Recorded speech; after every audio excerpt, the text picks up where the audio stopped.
And this video is brought to you by the Sweet Potato S.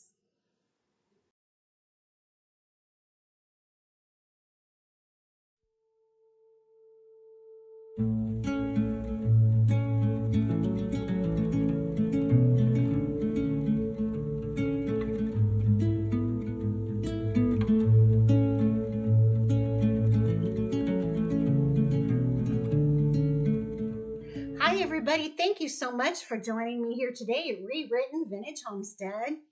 It is cold, dreary, and rainy outside today, but harvest season hasn't stopped here on the homestead.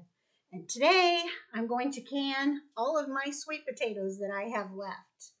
Now I don't care if they're big or if they're small, or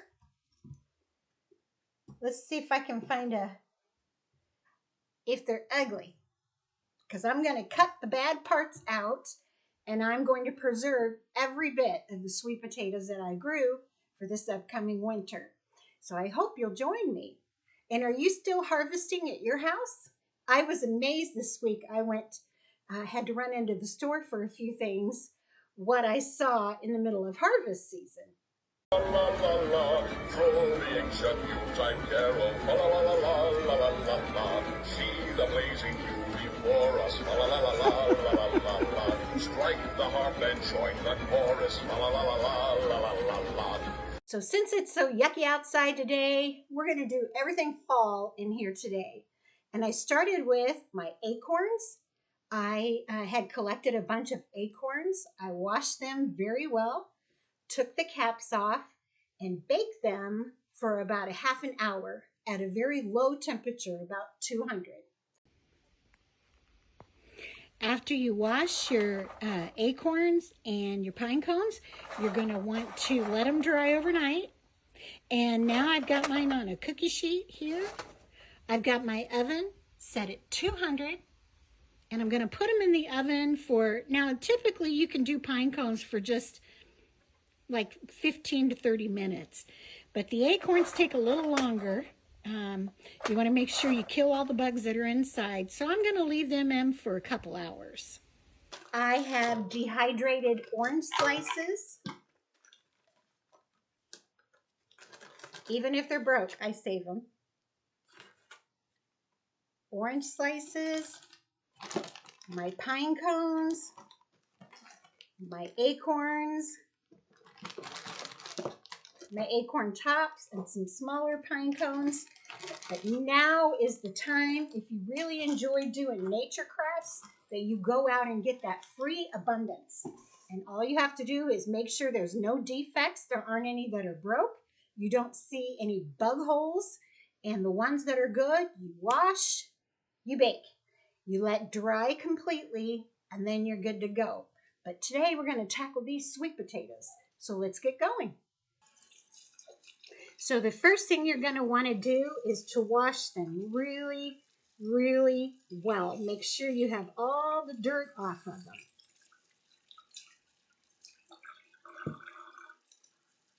Don't worry about any parts like this. We're going to cut that off. Any bad parts that we see, we're going to nick those off too. And right now, we're just going to get them nice and clean. Once I have the sweet potatoes washed, I'm going to cut them into manageable slices here. They're not too small. And I'm going to let them boil, for about 10-15 minutes until I see the skin starting to wither. And then we'll go on from there. Once you take them out of the boiling water, you're going to run cold water over them and let them cool. And then over here, I still have another sink full. I have 2 more boiling pots, so I should get quite a few sweet potatoes canned. I ended up with 3 pots of sweet potatoes that are on the stove in various degrees of boiling. So what I'm going to do now is I'm checking my scraps, and I'm looking for the ends that are good. They're not rotted off. They're nice and sturdy. And I'm going to save those. I've already washed them off. I'm going to let them dry thoroughly for a long time until the 1st of March. Then we're going to put those in dirt like I showed you last year, and that's how we're going to get our sweet potato slips. And the rest of the scraps are going to go out to Cordell and the Texas Rangers. Now that these are cool enough to touch, you can literally take the skins and just peel them off with your finger like this. Or you can take your knife, if you're good at that, and just peel them that way. Then you're going to cut them into cubes.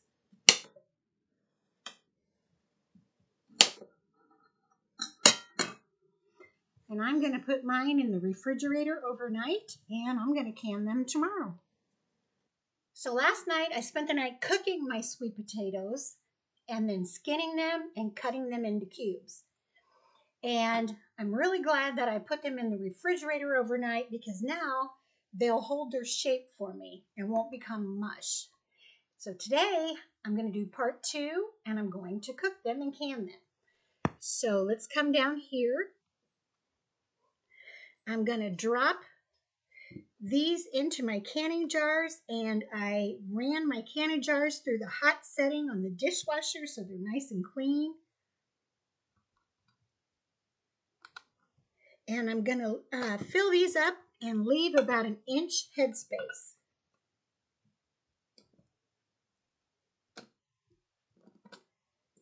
Now on your canning jars, your inch is the first mark, half inch is the second mark, and then quarter an inch is between the half and the rim, top rim, just to give you a little bit of guidance.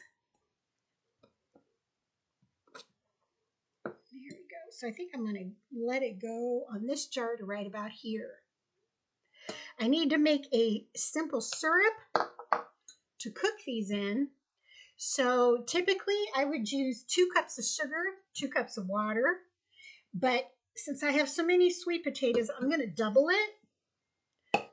4 cups of sugar and 4 cups of water. And then we're going to put that on the stove and let it come to a nice boil. Now, since I am canning these sweet potatoes fairly cool, the syrup will be warm, but the sweet potatoes are cool. I'm going to heat up my jars at the same time. So I'm going to heat them up with these in there. Typically, I would wait till it gets to a rolling boil. Then I would add my jars, but I don't want any to break.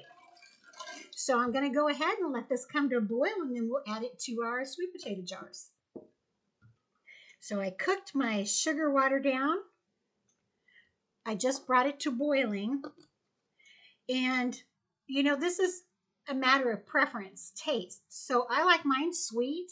So I add 2 cups sugar, 2 cups water. If you like yours less sweet, you can do 2 cups sugar, 3 or 4 cups water. So you can alternate it towards your tastes. Okay? Now we're just going to add the liquid into our jars. And we're still going to leave a 1-inch headspace here. And you're going to get your little rubber spatula and you want to debubble it. So you're going to push this down all the way around. You can see the bubbles coming up to the top. We're trying to get rid of any air that's in there and make sure that we have liquid in between every little chunk.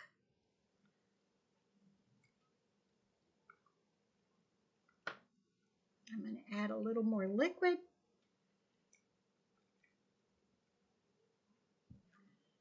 Debubble one more time. So out of this batch, I'm really pleased. I got 1, 2, 3, 4, 5, 6, 7 quarts of sweet potatoes, and I have that many more to do this evening. So I have a nice harvest of sweet potatoes. Okay, so once you've debubbled, you are going to wipe your rim really well.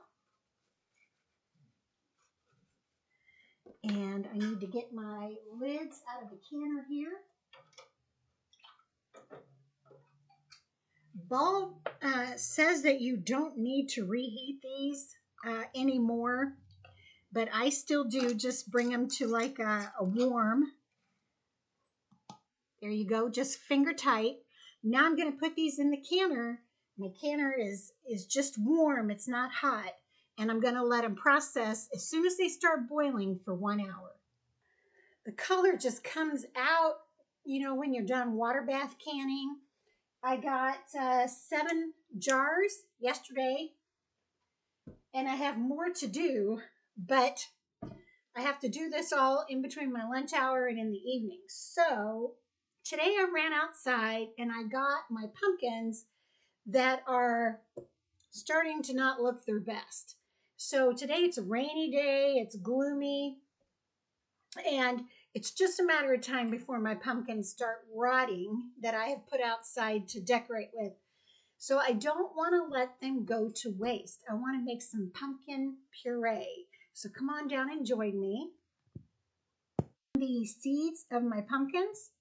And I have found that if you just kind of score, you also want to wash these real good. They'll just break for you. So I'm going to put those in my pan here. I think I have room for maybe a couple more. We're going to add some water and put these in at 350. Rotate them until they're nice and soft.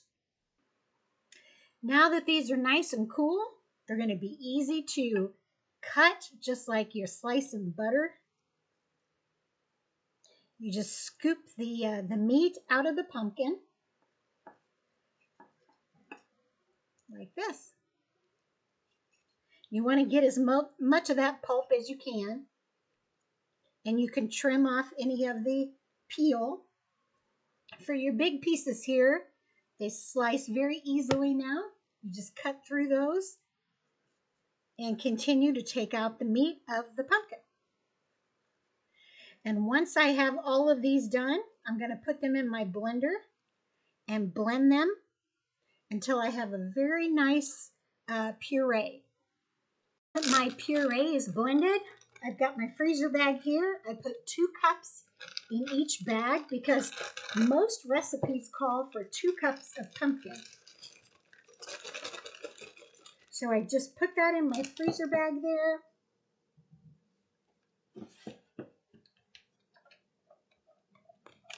So far I've gotten 2, 4, 6, 8, 10 cups of pumpkin, and I still have 1 more pumpkin in the oven right now. So I'll have plenty. And then I'm going to take my bag and I want to flatten it because I'm going to put these in the freezer, and there's no need for these to take up a lot of space.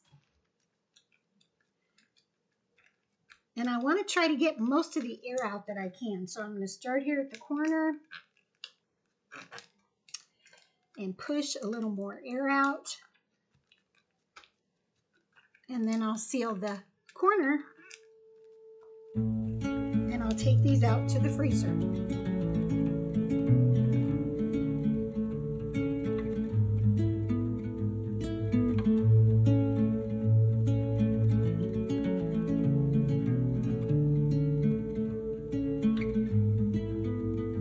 I can see a sea of alpine green,